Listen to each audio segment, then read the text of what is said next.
foot placement. Feet are going to be hip width apart. You're splitting the bar halfway through your foot, and that is the beginning start of deadlift. Okay, so we're going to go through alternate grip. So you're going to have one palm facing the wall, one palm facing you. You're going to grab the bar, alternate, and then you're going to stand up, walking the glutes out. The reason we do alternate is so we stop the spin of the bar and you get a better grip overall. Okay, so the second grip that you can do is hook grip. You're going to put your thumb round, hooking your fingers, grasping your thumb. Once you've got that, you'll have a good tight grip of the bar. The reason we use this is you'll be able to still take the slack out of the bar and not be affected with the twist. Once set, get a good grasp of the bar, stand up, stand tall, control the way down. Okay, so the next step is posture.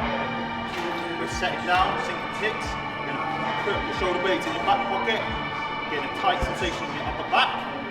Once you get the shoulder blades into your back pockets, set for a good deadlift, making sure we're not preventing injury or rounding of the back. Okay, so the next step is foot pressure. When we are pressing away from the ground, you want to press through the mid of your foot.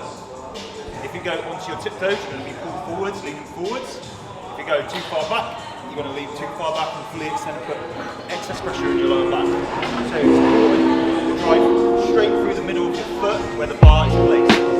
So for example, get the bar set in the mid-foot, set your posture, driving through the middle of your foot, standing tall. Okay, so the next step is making sure we're getting an even leg drive throughout the lift. So a lot of people when starting the deadlift will pull with their back.